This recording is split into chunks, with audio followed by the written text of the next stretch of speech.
தங்க தளபதியோட கடைசி படமான ஜனநாயகனோட ட்ரெய்லர் வந்து ரிலீஸ் ஆயிருக்கு. கடைசியாக ஒரு ட்ரெய்லர் செலிப்ரேஷன் பண்ணியிருக்கோம். 9 ரிலீஸ் ஆக போகுதுன்னு உலகத்துக்கே தெரிய போகுது. 2 பேருக்கு நடுவில் தான் போட்டியே பார்த்துக்குவோம்.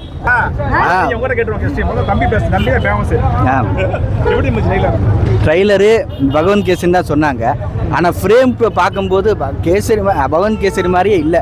முதல்ல அந்த படம் கூட நல்ல படம் தான், அதுக்கு தேசிய விருதே கொடுத்துருக்காங்க. பாலையா நடித்த படம் தான். ஆனால் அவங்க நீங்கள் நிறைய பேர் அக்செப்ட் பண்ணுறீங்க எதுக்குன்னா அது பாலையா, அவர் ஒரு மாஸ் ஹீரோ.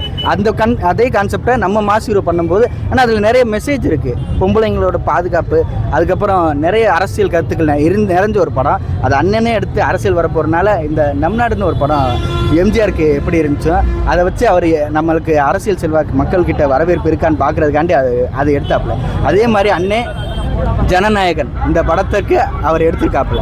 அதனால் இந்த படம் அரசியலும் பேசுது, பெண்ணியம் பாதுகாப்பு எல்லாமே இப்போ இருக்க எல்லாமே கனெக்ட் ஆகிற அளவுக்கு இருக்குது. 2026 என்னென்ன நடக்குதோ எதுக்கு ரிப்ளே இந்த படத்தில் இருக்குது. அதனால் பகவந்த் கேசரி தான் அரசியல் கருத்து. ஆனால் அவர் அரசியல் வரப்போகிறனால இது ஒரு ப்ளஸ் தான்.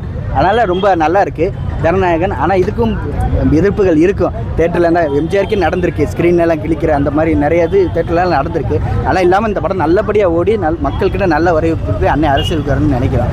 எதுக்குன்னு நிறைய பேருக்கு எதுக்கு விஜய்க்கு எதுக்கு அரசியல்னு கேட்குறாங்க. ஏன்னா இப்போ நடக்கிற சூழல்லாம் பார்த்தோம்னா இப்போயே ரீசெண்டாக ஒரு வடக்கு நண்பரை போட்டு எல்லாருமே ஒரு 4 பேர் சென்னையில் நடந்துச்சு. இதெல்லாம் நடக்கும்போது நமக்கு என்ன தோணுதுன்னா, நம்மளுக்கு முதல்ல பாதுகாப்பு இருக்கா? வெளிநாட்டுக்காரங்களுக்கு சரி, வெளி மாநிலத்துக்காரங்களுக்கே பாதுகாப்பு இல்லாத நேரத்தில் நமக்கு பாதுகாப்பு இல்லைன்றது தான் அது கேள்விக்குறி ஆகுது. அது போக நம்ம சகோதரிகள் பெண்கள் எல்லாமே இருக்கும். நமக்கு ஒரு பொன் குழந்தை இருந்தால் கண்டிப்பாக நம்ம டிவி கேக் தான் ஓட்டு போடணும். ஏன்னா அவங்க எதிர்காலம் நல்லா இருக்கணும். இப்போ நான் இருக்கேன், எனக்கு அப்புறம் என் குழந்தை பிறக்க வரும்போது தளபதி ஆட்சியில் இருக்கணும்னு நினைக்கிறேன். ஏன்னா அவர் மாறணும் ப்ரோ. ஏன்னா வாரிசு அரசியல் எல்லாம் மாறி ஒரு நல்ல ஒரு எதிர்காலம் இருக்குது. இளைஞர்கள் நிறைய பேர் வேலை இல்லாமல் இருக்காங்க. அதுக்கெல்லாம் ஏற்படுத்த அவர் நிறைய பேர் இது கொள்கை இல்லாத கட்சி, கொள்கை தலைவர் 4 பேர் 5 பேரை சொல்கிறாங்க. அவங்களோட கொள்கை தான் இவங்களோட கொள்கை. அதைத்தான் சரி பெண்ணியம் பேசுகிறோம். எல்லாருக்குமே சமூக நீதி சரியாக கிடைக்கணும்னு சொல்கிறாங்க. அதெல்லாம் 12 கொள்கைகள் இருக்குது. அதெல்லாம் அவங்க பார்க்க மாட்டேங்க. அது கொள்கை தலைவர்கள் தான் இருக்கேன். நீ அதில் எப்படி உங்களுக்கு கொள்கை இருக்குது அப்படின்னு சொல்லுங்க. கொள்கை தலைவர்னா அவங்க இதை தான் நம்ம ஃபாலோ பண்ணுறோம். அதான் நான் சொல்லுவேன். அதனால் வேறு லெவலில் இருக்குது இது. பகவந்த் கேசரின்னா நிறைய பேர் சொல்லுவாங்க. கேசன் ஆரம்பத்திலே தெரிஞ்சிச்சு. ஆமாம், எங்கள் அம்மாவோட ரியாக்ஷனை பார்க்கணுமே. ரொம்ப எனக்கு சந்தோஷம். அன்னைக்கு நான் வந்து அம்பா டிக்கெட் வாங்கினேன். ஆமாம், சின்ன பிள்ளையிலேருந்து எனக்கு ஒரு சந்தோஷம். வயிற்றுல இருக்கும்போது பார்ப்பேன். நான் விஜய் ஃபேன் தான். வயிற்றுல கூட நான் அந்த படத்துக்கு தான் ரொம்ப போவேன். எனக்கு விஜய் ரசிகை தான் நான். ஆனால் எனக்கு கூட பிறந்த அண்ணன் எனக்கு இல்லைனாலும் இவர் தான் எனக்கு அண்ணன். நல்லா பார்ப்பாரு. இன்னும் மேலே ஆட்சிக்கு இவர் தான் வரணும். இவர் வந்தாலும் நம்மளுக்கு நல்லது. ஏன்னா அவர் எல்லா மனசுலையும் இடங்குது. சின்ன குழந்தைக்கு இப்போ நம்ம குழந்தைங்களுக்கு சின்ன குழந்தை லெவலுக்கு அவர் பிடிக்குன்னா அவர் எப்பேற்பட்ட ஒரு இதுவாக இருப்பார். ஏன்னா எம்ஜிஆர் எல்லாம் பார்த்துப்போம். அதெல்லாம் ஹிஸ்ட்ரியை ரீமேக் பண்ணுற மாதிரி நம்ம அரசியல் இருக்கும்னு நினைக்கிறேன். அதனால் எல்லாருக்கும் பாதுகாப்பு கிடைக்கணும். முதல்ல நம்ம எதுக்காண்டி ஓட்டு ஜனநாயகத்தில் வரிப்பணம் மக்களுக்கு கரெக்டாக போனால் அவங்க எல்லாருமே பணக்காரனாக இருப்பாங்க. எதுக்கு ஏழையாக இருக்காங்கன்னா அவங்களோட வரிப்பணம் எங்கேயோ சுரண்டப்படுது. அதனால தான் அவங்க ஏழையாக இருக்காங்க. இப்போ ஏழையாக இருக்கும் பணக்காரன் ஆகும்னா அந்த ஆட்சி மாற்றம் நடந்தால் தான் முடியும். எல்லாருமே பாதுகாப்பு முதல்ல உறுதிப்படுத்தணும். பெண்கள் பாதுகாப்பு உறுதிப்படுத்தணும். மது விலக்கு கொண்டு வரணும். எல்லாமே நல்லபடியாக முடிஞ்சுன்னா நல்ல ஒரு ஆட்சி கிடைக்கும். அது கிடைக்கிற வரைக்கும் தளபதிக்கு நம்ம ஓட்டு போடும். நான் இது வரைக்கும் எனக்கு ஓட்டர் ஐடியெல்லாம் இன்னும் வாங்கலை. நான் முதல் ஓட்டர் ஐடி வாங்கி ஓட்டு போடணுன்னா அது விஜய்க்கு மட்டும் தான் போட போகிறேன். ரொம்ப சந்தோஷம். நான் பார்த்தேனே ஜனநாயகன் ட்ரெய்லரு. நம்ம இது ட்ரெய்லர் நான் பார்த்தேன். நல்ல சூப்பராக எடுத்திருக்காங்க. நம்ம இதில் சோஷியல் மெசேஜ் எப்படி இந்த இது இப்போ நான் என்ன நடக்குதோ அதை அப்படியே காட்டிருக்காங்க. 1967 1977 2026 நம்ம ஆட்சி அமைக்கிறோம். இந்த ட்ரிப்பு ஜனநாயகன் அந்த டைட்டிலுக்கு ஏற்றாப்புல நம்ம ஜனநாயகனாகவே ஆட்சி அமைப்போம். 2026 நம்ம ஆட்சி அமையும். பெண்களுக்கு தளபதி சொன்ன மாதிரி எல்லாமே பாதுகாப்பு இருக்கும். அவர் சொன்ன அந்த 5 கொள்கை தலைவர் வேலு நாச்சியார், அஞ்சலி அம்மாள், காமராஜர், அம்பேத்கர், பெரியார் அவங்களோட கொள்கைகளை நம்ம தளபதி கண்டிப்பாக கடைபிடிப்பார். கருத்துக்கள் இந்த படத்தில் தெரியுறாங்க. ட்ரெயிலர் ஏதாவது தெரியுதா கருத்து இருக்க மாதிரி அரசியல் கருத்து இருக்கு. ஆனால் இப்போ சொல்ல முடியாது. ஏன்னா அது இப்போ சஸ்பென்ஸ். ட்ரெயிலர் சூப்பராக இருந்துச்சு. ஏன்னா நல்லா எனக்குவே இன்னும் விருப்பம் இருந்துச்சு. அந்த மாஸ் படம் மாதிரி இருந்துச்சா இல்லை எப்படி பிளாஸ்டாக இருந்துச்சு? எப்படி இருந்துச்சு? பிளாஸ்ட்னு கண்டிப்பாக பிளாஸ்ட்டு. தளபதி பிளாஸ்ட் தான். இதுக்கப்புறம் எதிர்பார்ப்பு எப்படி இருக்குது படத்துக்கு? இது வரைக்கும் எதிர்பார்ப்பு இருக்கும். இப்போ ட்ரெயிலருக்கு அப்புறம் எப்படி இருக்குது எதிர்பார்ப்பு? அடுத்த வாரம் வந்துருச்சு எனக்கு அப்படின்னு இருக்கு. அடுத்த வாரம் இன்னைக்கு சனிக்கிழமையா இன்னைக்கு சாட்டர்டே எப்படா ஃப்ரைடே வரும் அப்படின்னு இருக்கு. அப்படியே நரம்பெல்லாம் துடிச்சு தளபதிக்காண்டி இன்னும் நான் எத்தனை நாளாக பார்ப்போம். ஹைப் ஏத்திடுச்சு. வேற லெவல் ஹைப் ஏற்றிருக்கு. இனி இப்போ இப்படியே வேறு எதுனாலும் ஜனநாயகன் பொறுத்த வரைக்குமே கண்டிப்பாக படம் பிளாஸ்ட் தான். நெக்ஸ்ட்டு 1000 கோடி சொல்லுவாங்க, 1000 கோடி அடிக்குமா அடிக்கான்னு. கண்டிப்பாக ஜனநாயகன் அடிக்கும். 2026 கண்டிப்பாக நம்மளோட ஆட்சி தான். 2026 நமக்குரியது தான். படமும் சரி அரசியலும் சரி நம்ம தான் ஆட்சி அமைப்போம், நம்ம தான் வின் பண்ணுவோம். இப்போ ஒருத்தர் பேசிட்டு போனார் படம் ஃப்ளாப் ஆகும்னு. அவர் பார்க்கவே இல்லை, அவர் பெருசாக பார்த்து போகிறோம். ஒரு படம் பார்த்தா தான் தெரியும் இது என்ன கான்செப்ட்டு, என்னடா நல்லா இருக்கா நல்லா இல்லையாண்டு. விஜய் கடைசி படம், இதுக்கே ட்ரெய்லரை பார்த்துட்டு நல்லா இல்லைன்றாப்புல. என்னங்க அது நியாயமே இல்லை. எல்லாருமே படம் பார்க்கணும், விஜய் கடைசி படம் அது. எல்லாரும் வாங்க ஃபேமிலி வந்து என்ஜாய் பண்ணிட்டு போங்க.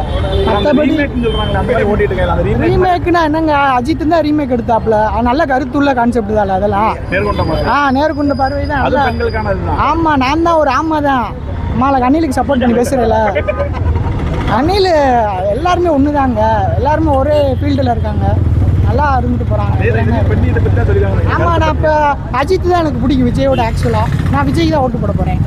மாற்றம் வரணும்ல. இவங்க டிஎம்கே கவர்மெண்ட்டு ஊழல் பண்ணி கொள்கிறாங்க, கழுத்தை நெரிக்கிறாங்க. இப்போ கடைசி இப்போ எலெக்ஷனில் தோற்றுறோமோ பயந்து இப்போ போலீஸுக்கெல்லாம் 10 வருஷம் நீங்கள் வேலை பார்த்தா உங்களுக்கு இன்சூரன்ஸ் இது இருக்குதுன்னு சொல்லி இது பண்ணிட்டாங்க, பென்ஷன் இருக்குதுன்னு சொல்லி பண்ணிட்டாங்க. பயந்து உழப்பி ஐயோ தோற்றுருவோமா ஆட்சி போயிருமான்ட்டு. எதுக்கு வரட்டும் விஜய் செகண்ட் பிளேஸ் வந்திருக்கேன். லயலா ஏதோ காலேஜ் சர்வேல நானா இல்ல விஜய் என்ன எதில் வந்திருக்காப்ல? எதில் வந்திருக்காப்ல? லயலா சர்வே எதில் இல்ல ப்ரோ, இன்னைக்கு கருத்து கணிப்பு வந்து நடந்துச்சு. அது வந்து டிஎம்கே வந்து ஃபர்ஸ்ட், செகண்ட் வந்து விஜய் போட்டுருக்காங்க. அந்த நியூஸ் தெரியுமா? தெரியல, பார்க்கல. ஓகே, அத பத்தி அது என்னன்னு தெரியல. இல்ல வந்து அவங்க சும்மா போட்டுருக்காங்க, ஃபர்ஸ்ட் வருவாரா? அது நம்மளுக்கு தெரியாதுல்ல. அது அடுத்து நான் 26ல் தெரியும். 26 ஆகிப்போச்சு, இன்னும் கொஞ்ச நாளில் தெரியும் என்னதுண்டு.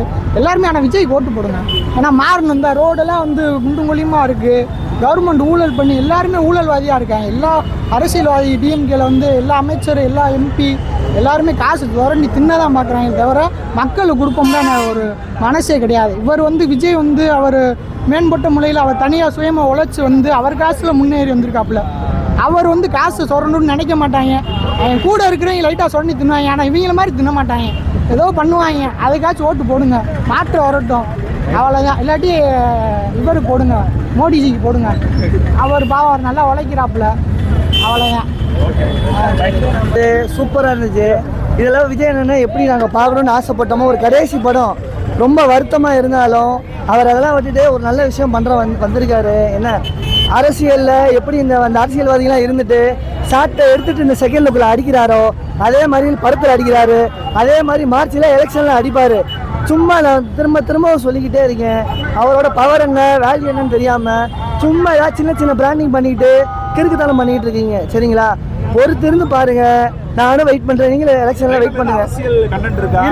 இருக்கு சாட்டை வச்சு அடிக்கிறாரு. டிஎம்கே என்டிகே எல்லாத்தையும் அடி வெளுக்கிறாரு. நீங்க நியாயமா அரசியல் பண்ணுங்க, மக்கள் உங்க ஜெயிக்க வைக்க போறாங்க. நீங்க பண்ணி குத்தி எல்லாரும் வயிற்றுல அடிச்சிட்டு இருக்காங்க. அதனாலதான் நாங்களே இப்ப வெளியே வரோம். இல்லைன்னா அவர் பாட்டுக்கு இன்னும் படம் நடிச்சுட்டு 200 கோடி 300 கோடின்னு சம்பளம் வாங்கிட்டு போயிட்டே இருப்பாப்ல. சரியா? அரசியலும் இருக்கு, எல்லா கருத்து. நம்ம பொதுவாகவே விஜயண்ணன் படத்துல எப்பவுமே ஒரு பொது கருத்து இருக்கும். நீங்க என்ன பெண்களுக்கு மட்டும் இல்லைங்க, எல்லாத்துக்குமே முக்கியத்துவம் கொடுக்காருங்க. குட் டச் பேட் டச் பத்திலாம் ஒன்றும் இல்லை. கத்துல ஒன்றும் கேட்கல. ஏன்னா அவன் கடைசி படம்னு சொல்லிட்டு ஒவ்வொருத்தையும் ஒவ்வொரு மாதிரி மேடா இருக்கேன். நானே கிறுக்குத்தனம் பண்ணிட்டு இப்போ வந்து உங்கள்கிட்ட அப்படி என்னத்தையோ பேசிக்கிட்டு இருக்கேன். அவ்வளோதான். எல்லாரும் பொறுத்திருந்து பாருங்க. அதே மாதிரி திரும்ப சொல்லிக்கிட்டே இருக்கேன். இந்த ரோஸ்ட் பிரதர்ஸு, சாட்டை துரைமுருகன், இந்த சின்ன பசங்களாம் நீ யூடியூப் சேனல் ஆரம்பிச்சியா, அதில் வந்து ஏதாவது காசு சம்பாரிச்சியா, போய்கிட்டே இரு. எங்கள் அண்ணனை பற்றி பேசாதான் உனக்கு அடி பலமாக இருக்கும். அவ்வளோதான் சொல்லுவேன். நன்றி, வணக்கம்.